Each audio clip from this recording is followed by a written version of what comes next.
É legal. Fala galera, este é o vídeo sobre todos os easter eggs, referências e pequenos detalhes que você pode ter perdido no episódio 4 de Agatha Desde Sempre. Com mais um ótimo episódio que parece esclarecer algumas coisas, mas ao mesmo tempo você fica sem ter certeza absoluta do que está acontecendo. O título desse episódio é Se Eu Não Posso Te Alcançar, Deixe Minha Canção Te Ensinar. Mais uma vez, esta é uma letra da Balada de Estrada das Bruxas. No entanto, nas semanas anteriores, as letras vieram da versão do Canto Sagrado, esta na versão rock, cantada por Lorna Wu e Mandy Ellis. Abrimos com Agatha olhando para o corpo de Sharon, olhando diretamente para a câmera. Isso é uma referência ao primeiro episódio, quando Agatha interpretava uma policial. Esse mesmo olhar que ela tinha quando olhou para o corpo de Wanda. Agatha diz que não pensou que ela fosse capaz, mas com quem ela tá falando? Então na série da Feiticeira Escarlate de 2016, no final de Na Estrada das Bruxas, ela encontra a deusa da feitiçaria. Agora, o humor e a saúde da deusa afetam diretamente outros seres da estrada. Nos quadrinhos são demônios e monstros que saem da floresta. Na série pode ser que o humor dela esteja afetando os testes. Agatha saberia porque ela já andou pela estrada antes. Aqui um pequeno detalhe de figurino. Alice é uma bruxa do fogo, então não é surpresa que ela tenha um emblema de fogo nas costas da jaqueta. No entanto, é irônico dado que sua mãe morreu em um incêndio no hotel. Mais tarde no episódio, eles falam sobre maldições geracionais. Vamos discutir o simbolismo disso em um momento, mas é revelador que Alice não apenas carrega uma cicatriz da maldição, ela literalmente veste um símbolo de seu trauma em suas costas. Ela é incapaz de deixar seu trauma para trás. Agatha age de maneira extremamente despreocupada com a morte de Sharon. Isso não é apenas para reforçar que ela é uma personagem vilanesca, mas para destacar o quão chateada ela fica com a quase morte de Tim mais tarde no episódio. Geralmente ela não se importa com quem vive ou morre, mas o Tim é diferente. Eu adoro que eles não suavizaram a Agatha para essa série. Ela ainda é um pouco terrível, mas eles deram a ela alguns pontos sensíveis com base em seu passado. Isso a faz parecer mais crível e nos faz torcer por ela de uma maneira que é consistente com seu personagem. Também quando a Agatha se afasta, ela intencionalmente faz sua jaqueta balançar, o que é uma referência à capa de Feiticeira Escarlate número 4. Enquanto a Agatha fala, ela gesticula com as mãos do mesmo jeito que faria se estivesse fazendo magia. Ela usou magia por tantos anos que esses movimentos são literalmente sua segunda natureza. Eles são simplesmente parte de como ela se move. Isso também destaca o quanto ela usava magia antes de perder seus poderes. Nenhuma das outras bruxas faz isso. Elas se movem normalmente. Agatha simplesmente usava magia com tanta frequência que agora isso é parte de como ela se movimenta. De acordo com as letras da gravação oficial do elenco, a letra é Coven True, o que implica que todas elas terão que trabalhar juntas e realmente se tornarem um verdadeiro Coven para sobreviver à estrada. Mas Agatha não disse que apenas ela sobreviveu à estrada da última vez? Sim, mas isso não significa que ela não estava em um verdadeiro Coven antes. É possível que o verdadeiro Coven seja necessário para que até uma única bruxa sobreviva. Quando pensa em WandaVision, um dos melhores episódios que realmente se destaca é o episódio 8, quando Agatha infiltra a mente de Wanda e depois caminha de volta pelo passado dela. Isso apresenta a história do CM sob um novo ponto de vista, mas também descompacta o personagem de Wanda com mais profundidade do que normalmente vemos em um filme. Agatha até tratou isso como uma sessão de terapia. Agora voltando para Agatha, Jennifer diz que ainda precisam de uma bruxa verde e que não teriam sobrevivido ao último teste sem a sua experiência. A esta altura, está bem claro que cada teste vai testar uma bruxa específica e sua experiência. Desde que a bruxa verde não foi testada ainda, ela ainda é necessária para o Coven. Ela não pode ser retirada do tabuleiro, ou elas falharão no teste e morrerão. O Tim coloca Baby Breath no topo da sepultura de Sharon. Baby Breath é uma cor, no Brasil conhecida como mosquitinho, embora seja interessante que ela cresça na estrada. Ele é normalmente um símbolo de pureza e inocência, o que é muito apropriado para Sharon. Ela só queria ir a uma festa. Não sabia nada sobre a Estrada das Bruxas ou o perigo que estava enfrentando. Agatha a usou para abrir o portal, mas francamente ela era inocente demais para sobreviver aos testes. Então só resta lamentar pela morte da Sharon. Ou será que não? O Tim diz que as pessoas não podem ser substituídas, e Agatha logo retruca. Não podem? Isso é uma referência a WandaVision.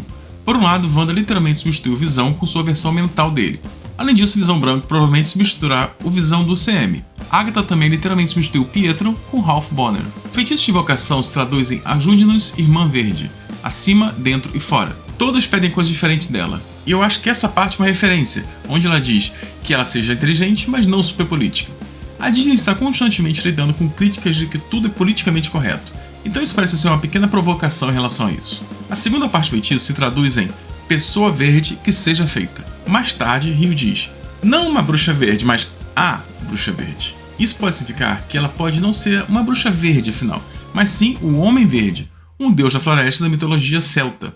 O Homem Verde representa o ciclo da morte e o renascimento ao longo do ano. Agora, há Funkos Pops vazados que podem revelar a verdadeira identidade de Rio, mas não quero dar spoilers.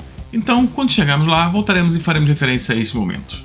Quando a mão de Rio surge do chão, é uma referência clara ao pôster original de Evil Dead. Esse filme foi dirigido por Sam Raimi, assim como o Multiverso da Loucura. E a maneira desajeitada como o corpo de Rio emerge nos lembra de como Wanda saiu do espelho. Agora, o pulo e o assobio de Rio é uma referência a Dorothy e sua turma seguindo a estrada de tijolos amarelos e o Mágico de Oz. Este show está repleto de referências a Mágico de Oz, desde os créditos de abertura, no primeiro episódio, que mostravam uma faixa amarela de fita de crime atravessando a floresta, até a fala de Herb. A adição de Rio ao cover será ótimo para a série. Pense em WandaVision. O que Wanda fez com X foi ruim, mas Agatha fez parecer melhor em comparação. Agatha era mais sinistra e exagerada.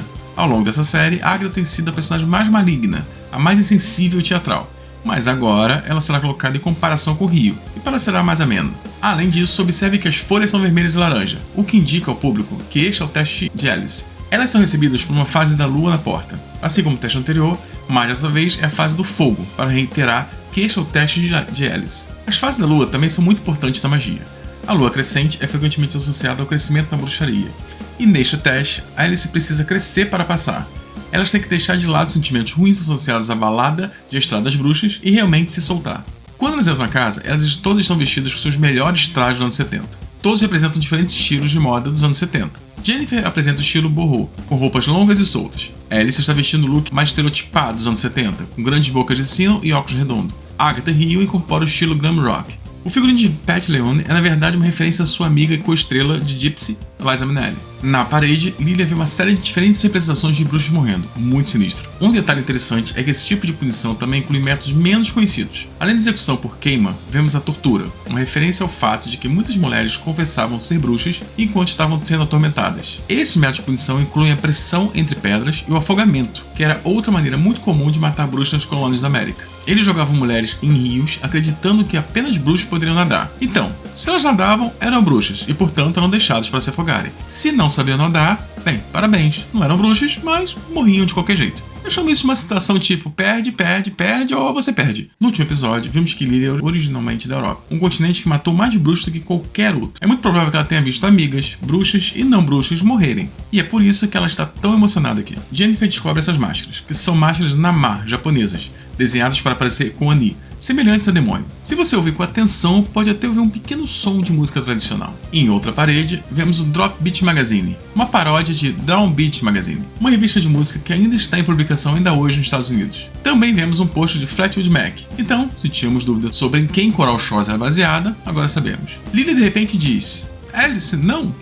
Porque ela não consegue controlar quando vê o futuro. Eu acho que isso é uma situação tipo Helena de House of the Dragon. No final da temporada, tudo o que ela disse será repetido ou ligado ao evento na série. Cortamos para Agatha em um estúdio de gravação, com vista para casa. E aqui você pode ver elementos de design dos anos 70, como uma piscina de conversação. Mas o que é uma piscina de conversação? Bem, era um estilo arquitetônico no final dos anos 60 e 70, onde a sala de estar era mais baixa que a área ao redor, criando um poço, onde você conversava com seus amigos. Agatha diz que talvez a estrada seja como a Suíça, uma referência ao país que se manteve neutro nas guerras mundiais. E diz a Agatha que ela ganha seu poder e ela ganha seus corpos. Há muita especulação de que Rick possa acabar sendo a versão do Semi da Morte. Se isso for verdade, ela precisaria coletar uma certa quantidade de pessoas por ano, seja para manter um tipo de equilíbrio cósmico ou porque ela está trabalhando para outra pessoa, talvez Mephisto. Eu também quero destacar o tom de Agatha quando diz que não é mais esse tipo de bruxa. Esse é o tom típico de mentira dela. Isso poderia ser porque ela está fingindo para as outras bruxas, ou esse pode ser o plano dela, telegraficamente passando sua suspeita para Rio. O Tim coloca o disco para tocar, e ele toca ao contrário. Isso é uma referência a um fenômeno conhecido como backmasking, que causou pânico moral nos anos 60, 70 e 80. Backmasking é a prática de inserir mensagens secretas em gravações, que só podem ser ouvidas se tocadas ao contrário. Nos anos 70 e 80, os pais acreditavam que bandas como Led Zeppelin, Beatles, AC/DC e até a Xuxa estavam usando backmasking para subliminarmente incentivar a adoração de Satanás e a degeneração. Nesse caso, não há backmasking real, apenas a versão de Laura da balada da Estrada das Bruxas, tocadas ao contrário. A cena com visão aérea é uma referência ao clássico de terror de 1977, Suspiria. Suspiria é um filme incrível que segue uma nova estudante de uma academia de balé que é secretamente comandada por bruxas. A série também usa técnicas de filmagem e edição que eram comuns nos anos 70. Por exemplo, o zoom perceptível em Lily e os 3 painéis. Estes painéis em particular foram usados pelos filmes dos anos 70 e 80 do diretor Brian De Palma, mais famoso pelo filme Carrie a Estranha, que falava sobre uma jovem com poderes telecinéticos cujas habilidades se manifestaram junto com a puberdade. Você poderia olhar para Carrie e interpretá-la como uma versão moderna de uma bruxa. Eu também adoro o uso do metrônomo como cronômetro para o teste. Não apenas é temático, mas realmente torna o teste mais assustador. O metrônomo serve apenas para manter o ritmo durante a gravação. Ele não informa quanto tempo elas têm. Quando Lily é atacada, Alice diz fuga, que literalmente se traduz em afastar. Ela criou um círculo de proteção, uma ferramenta comum usada por bruxas e adaptada em várias mídias, como os anéis de sal que vimos em Supernatural. Daí temos uma visão em primeira pessoa da maldição em si, mas uma referência ao filme Evil Dead. Quando Alice pega o disco, vemos o resto da lista de faixas do álbum. Há uma faixa chamada Red Hair Woman, que pode ser uma referência a Wanda. Também há Cinnamon and Sage, que são duas ervas usadas para proteção e limpeza na bruxaria. Outra faixa é Flick of the Wrist, provavelmente referindo-se a como as bruxas manejam sua magia. E também há Swan Song. Agora, a expressão Swan Song é uma metáfora para o último grande gesto ou performance, o que é apropriado considerando como elas destroem o demônio. Jennifer pergunta, estamos falando de uma maldição geracional? Maldições geracionais são uma coisa real na bruxaria, mas o termo também passou a descrever traumas geracionais. Trauma geracional refere-se ao ciclo infeliz de filhos traumatizados por seus pais que recriam esse trauma em seus próprios filhos, indefinidamente. A única maneira de parar isso é quebrar o ciclo, enfrentando o trauma, quebrando a maldição. É muito revelador que Alice tenha convencido a si mesma de que a maldição era culpa dela. Muitas vezes, vítimas de traumas geracionais não percebem que são vítimas. Em vez disso, pensam que é algo inerente e errado com elas mesmas. Quando o Tim é atacado pela maldição, ele não é queimado como os outros. Em vez disso, ele é literalmente jogado para fora da sala. Ele acha que significa que ele faz parte do Coven. Mas na verdade, acho que isso significa o oposto. Ele ainda é um estranho no Coven, e a Estrada não quer lá. Ele é um intruso. Ele é um peixe fora d'água. Essa é a primeira vez que vemos a Estrada realmente tentar matar alguém fora de um teste. Claro, houve o veneno e o fogo no final desse episódio, mas esses foram testes que o Coven precisava superar. A Estrada simplesmente apunhalou o Tim. Também esse tecido de tapeçaria atrás de Alice, a outra representação das fases da Lua. Há também uma estátua da Lua acima do equipamento de gravação.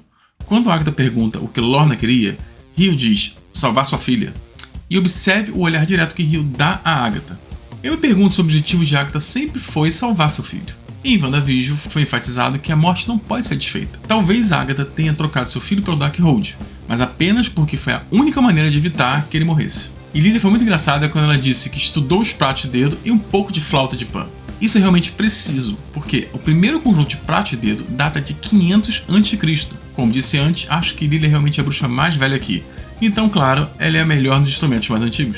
Quando a maldição atinge Agatha, ela é forçada a assumir a pose típica de um cantor de rock dos anos 70. Esta cena é uma paródia de sessões de improviso vistas em filmes biográficos de música como Bohemian Rhapsody. Quando o fogo começa, ele primeiro surge nas tapeçarias das bruxas moribundas, imitando como muitas bruxas foram queimadas na fogueira. Ver essa canção sendo perfumada deixa claro que essa é quase uma canção de despedida de Lorna para sua filha. Agora, vemos um demônio que é outra referência a Suspiria, dessa vez a refilmagem de 2018. É raro um filme original e sua refilmagem serem fenomenais, mas Suspiria conseguiu isso. A versão de 1970 foca mais na atmosfera e no medo do invisível, enquanto a versão de 2018 é mais direta. Vale a pena conferir esse filme para quem é fã desse estilo. A versão de 2018 de Suspiria é muito mais explícita e nos dá uma visão próxima do demônio com o qual as bailarinas estão lutando. Eu também adoro esse zoom rápido do demônio, que se encaixa perfeitamente com a estética dos anos 70. Alguns já apontaram que esse demônio se parece com as criaturas que vimos em She-Hulk, mas eu não acho que sejam os mesmos. Eles não se parecem tanto, mas eu me pergunto se vieram do mesmo lugar ou da mesma dimensão. Talvez esse demônio tenha origem na dimensão infernal de que Madison visitou em She-Hulk. Quem sabe talvez tenhamos mais conexões no futuro? É também muito revelador quando Alice diz que se pode vê-lo, então pode matá-lo. O demônio aqui representa o trauma, e ao enfrentá-lo diretamente, ela finalmente consegue superá-lo. Uma das últimas linhas que Alice canta é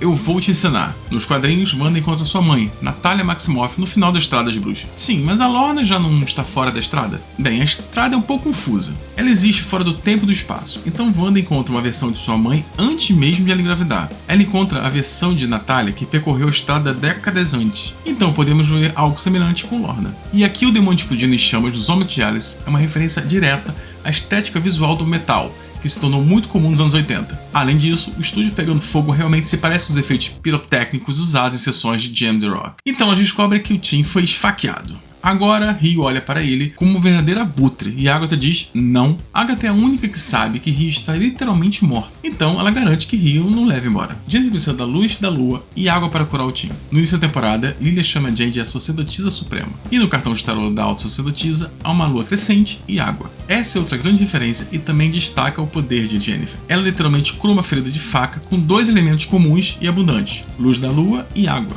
Quando elas estão sentadas ao redor da fogueira, Jennifer diz que é uma trabalhadora de 11ª geração e uma parteira, o que se encaixa com sua contraparte no tarô, a autossacerdotisa, que representa o feminino divino. Jennifer usa seu poder para ajudar as mulheres na criação da vida. E quero dizer que acertamos na semana passada! Yes! Acho muito interessante quando Jennifer diz que amarraram sem magia. Eu não tenho certeza se ela está realmente amarrada em um sentido mágico. A maldição de Alice foi simbólica para o trauma geracional passado de sua família, da mesma forma que a ligação de Jennifer pode realmente ser uma resposta ao trauma da violência que enfrentou na associação obstétrica. Ela também diz que tanto faz o não fazer mal. Por um lado, ela está falando sobre o médico que a feriu, mas também é referência à sua própria ação judicial, onde seus produtos queimaram mais de 800 pessoas. Jane diz a Alice para aplicar uma mistura em seus pontos de pressão, o que cheira bem. Embora isso seja claramente uma brincadeira, a aromaterapia é um grande componente da bruxaria e da medicina alternativa. E Lilia diz sobre a pior parte de ser uma bruxa: todos mal entendidos e rumores. Agora, as folhas na estrada são cor-de-rosa. Em episódios anteriores, as folhas refletiam os testes futuros. A partir dos trailers, sabemos que Lilia será forçada a vestir uma fantasia literal de boa bruxa, que é rosa. Então talvez essas folhas cor-de-rosa indiquem que seu teste é o próximo e envolverá como ela odeia os estereótipos sobre bruxas. Cortamos de volta para o Tim e Agatha. Depois de dizer que não colocou o sigilo nele, ela diz que na verdade não saberia. Ainda estou bastante convencido de que ele não é o Nicholas Scratch e que ele acabará sendo Billy Kaplan. Fizemos um vídeo inteiro sobre isso que você deveria conferir. Se acabarmos tendo um projeto de Jovens Vingadores, tenho quase certeza de que ele se concentrará na história da Cruzada das Crianças, dos quadrinhos. Nessa história, Wanda não reconhece seus filhos, então acho que eles estão preparando o terreno para isso aqui. Além disso, o Tim sempre usou um moletom, então não vimos essas luas em seu suéter até agora. Essas são as fases crescente e minguante da lua, e o Tim está literalmente no centro dessas fases, o que pode significar que ele representa a lua cheia, quando a magia lunar está no auge. Então isso pode sugerir o quão poderoso ele se tornará como usuário da magia. De volta à fogueira, Lilia comenta sobre a mordida de vampiro que recebeu e faz piadas. Será que isso foi uma referência a Blade? Será? Eles estão deixando a gente sonhar! Agatha então mostra uma cicatriz que ela ganhou das Filhas da Liberdade. Agora, as Filhas da Liberdade eram uma associação real de mulheres na América colonial. E nos quadrinhos da Marvel, elas eram defensoras da paz e da liberdade, treinadas por Agatha. Rio diz que há muito tempo amava alguém e teve que fazer algo que não queria fazer, apoia a teoria popular de que ela é a morte. E ela também diz que teve que fazer isso porque era o seu trabalho. Nossa teoria é que Rio teve que levar o filho de Agatha, talvez até como agente Mephisto, e ele ordenou que ela levasse o bebê. Agora, se Rio for a morte, será interessante ver como Sam jogará com sua caracterização. Quer dizer, a morte é inerentemente má, ou é apenas a parte natural da vida, que acaba sendo mal interpretada, assim como as bruxas. Eu acho que ele já começaram a brincar com sua caracterização, um pouco nas cenas com a Agatha. Rio diz que ama a Agatha e que foi doloroso machucá-la. Aqui ela tem uma chance de recuperar a Agatha. E tudo o que ela tinha que fazer era deixar a Agatha acreditar que o Tim era seu filho. Mas em vez disso, ela impede a Agatha de beijá-lo para lhe contar a verdade. Aquele garoto não é seu.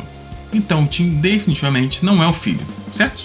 Como dissemos, não achamos que ele seja Nicholas, mas isso não garante 100% ainda. Quando os filhos de Wanda voltaram, eles não retornaram com o Maximoff. Billy voltou com Billy Kaplan, porque foi sua alma que foi reencarnada, não necessariamente seu corpo.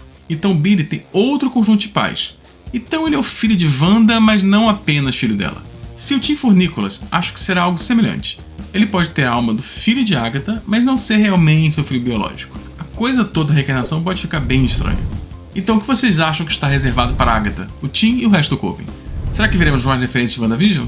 Deixe suas teorias nos comentários e eu sempre respondo a todos os comentários que vocês deixam. Se é a sua primeira vez aqui, não se esqueça de se inscrever e ativar o sininho para receber notificações de novos vídeos. E como sempre, muito obrigado por assistir até o final. Nos vemos no próximo vídeo. Valeu!